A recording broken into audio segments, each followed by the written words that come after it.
Sometimes it is impossible to tell whether an act of violence was an accident or a calculated crime. Some crimes are constructed and planned out to near perfection, but on the other hand, crimes can look purposeful but actually are a complete accident. Negligent homicide is a criminal charge brought against a person who, through criminal negligence, allows another person to pass away. Today, we will be talking about the controversial negligent homicide of Vincent Viafore, left behind in the waves of Angelika Graswald, his wife.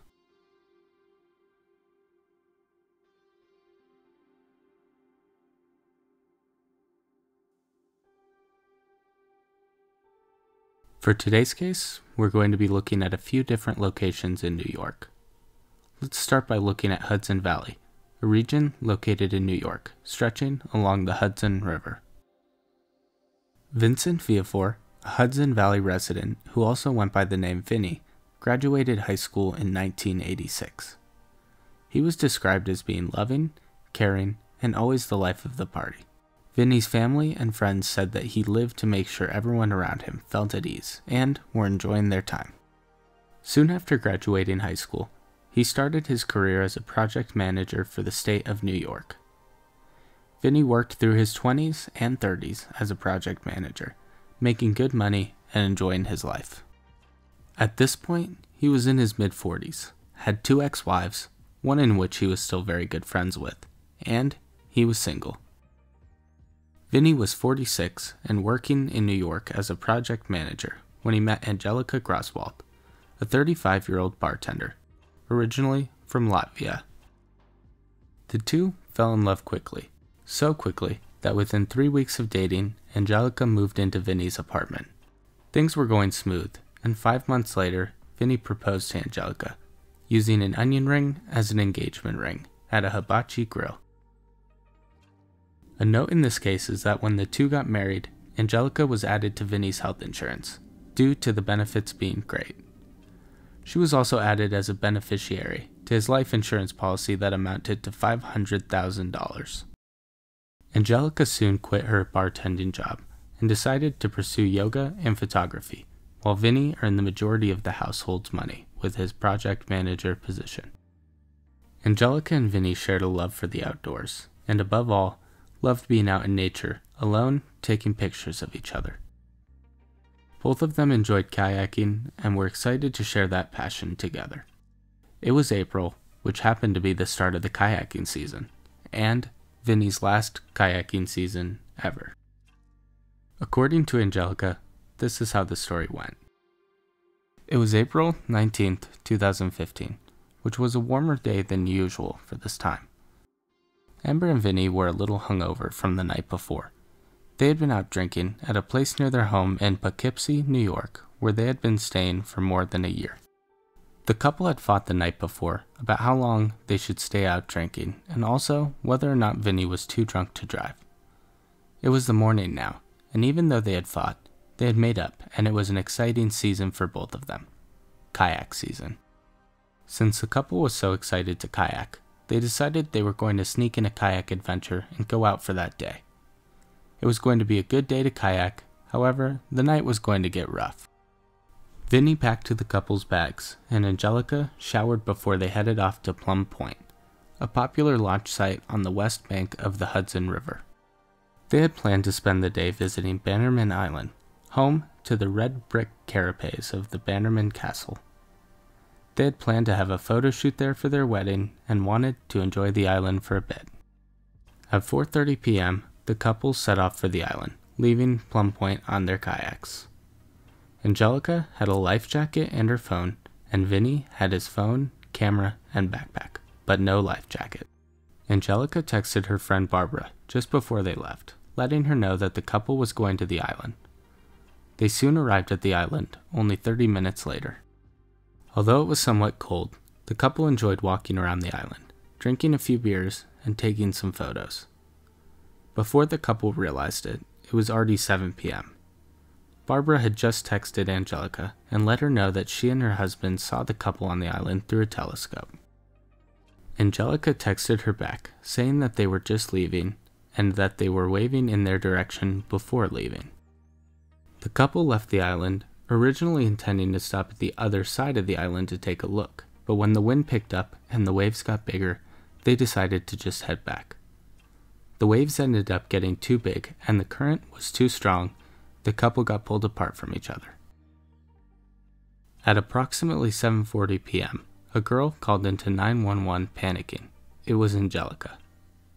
She told the dispatcher their location in the river and asked the dispatcher to call anyone for help. Angelika explained that Vinny and her were kayaking, and that his kayak flipped over and he was now in the water.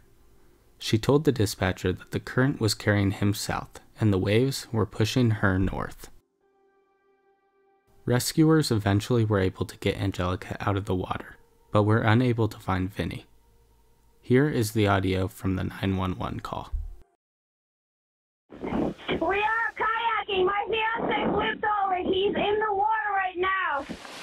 Does he have a life vest on? Yeah, he has something that he's holding on to, but it's getting very bad. I don't see him anymore. All right, Angelika, can you hear me? Angelika, are you still with me? Okay, Angelika, can you hear me? Angelika.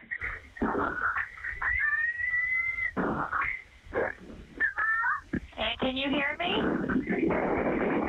Hi, can you hear me now? Can you hear me? I can hear you. I don't see him anymore. Okay, did he have, okay.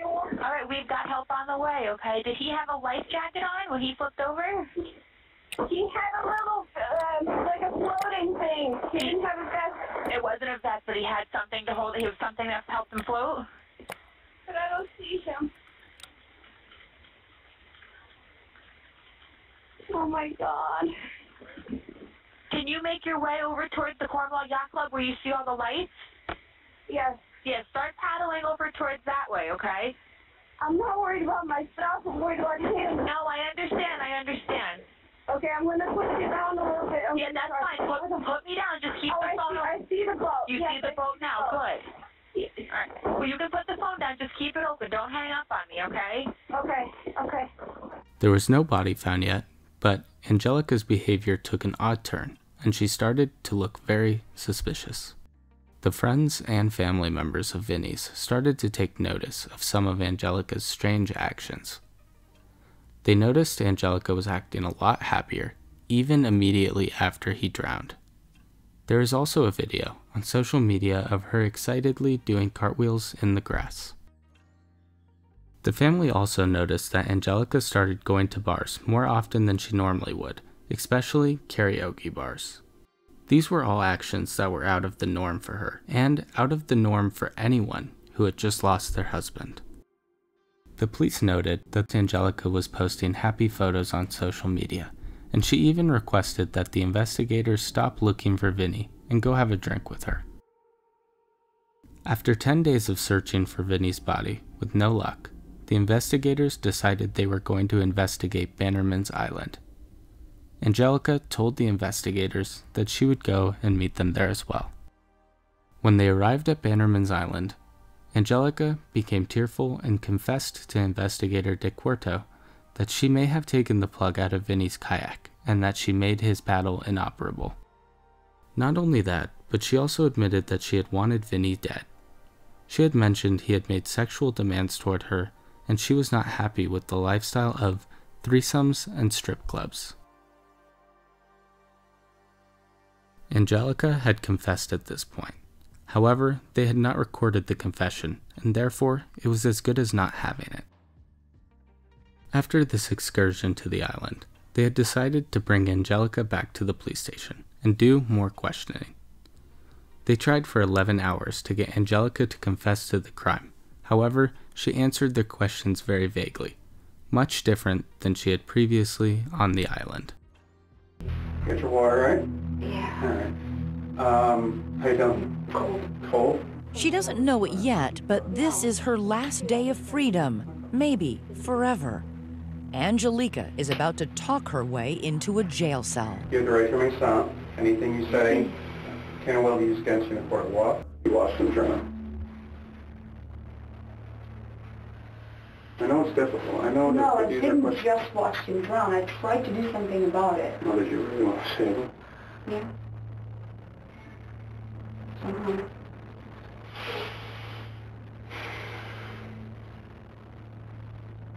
If he did not say call 911, I would have paddled the out of myself and got to him somehow.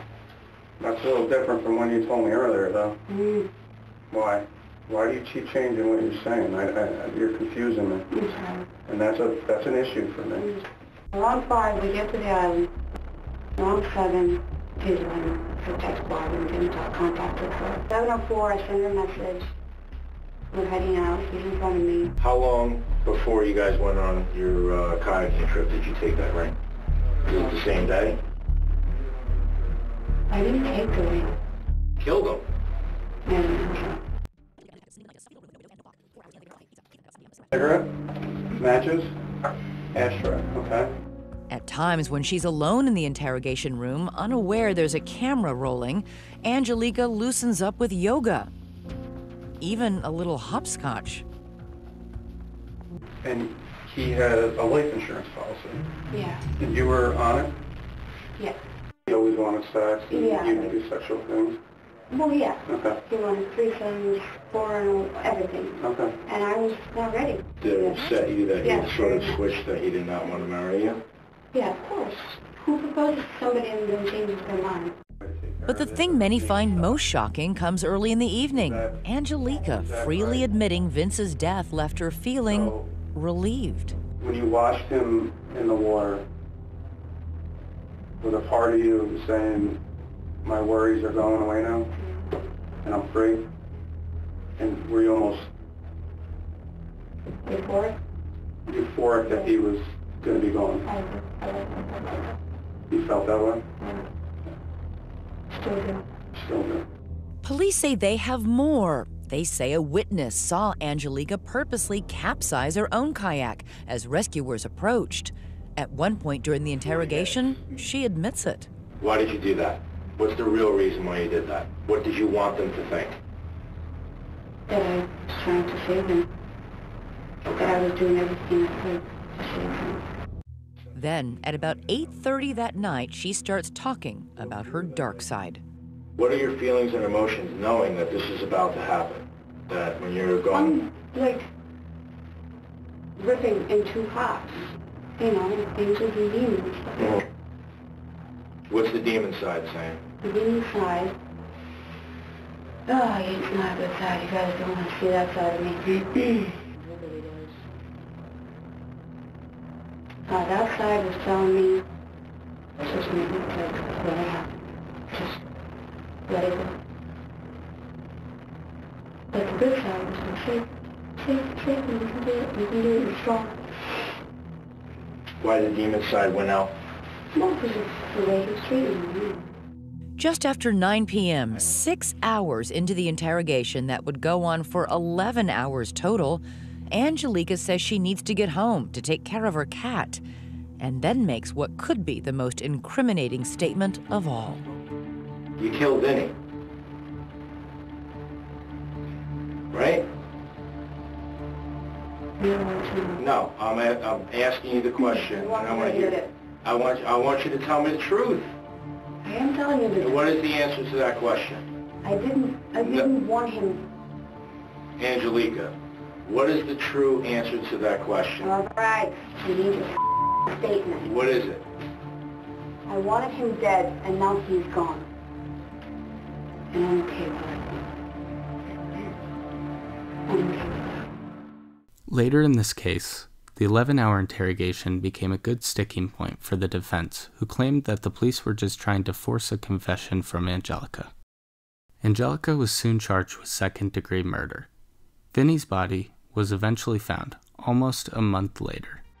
In the end, Angelika was given a plea deal, where she pleaded guilty for negligent homicide and was given 32 months in jail. She had been in jail since 2015, and that time would already count as time served. Only 6 weeks after Angelika was sentenced, she was released. She was now facing 16 months of parole and a possible deportation back to Latvia. Angelika, her lawyer, and 2 other women reportedly drove off to the Lexington Square Cafe, where they were served martinis in a private room. In an interview with 2020, after her release, Angelika stated that she was innocent and that she never confessed to tampering with Vinny's kayak. When she was talking to the police, she had merely meant that she wanted to be free from living with Vinny, not that she wanted him dead. Did you kill Vince? No. That day? No. I didn't kill him. Did you do anything that you knew might lead to him being hurt? No. I loved him. I did not want to kill him. And I didn't do anything to kill him. Did you remove the plug from Vince's kayak with an intent to kill him? No, I did not. In 2018, Angelika won a portion of Vinny's $500,000 life insurance payout. Angelika may have tampered with Vinny's kayak, but the police made a mistake when they failed to record the conversations they had with Angelika on the island. They could not get the evidence or proof to convict Angelika of a more serious crime than negligent homicide. Angelika, to this day, still claims that she is innocent. However, many people who know this case don't believe that. Vinny's death is a perfect example of a case where it is truly unclear as to whether there were sinister motives behind the death or whether it was a pure accident. Although many of the facts lead us to believe that she is guilty, the only person who knows exactly what happened that fateful evening is Angelika herself. I loved him. I didn't do it.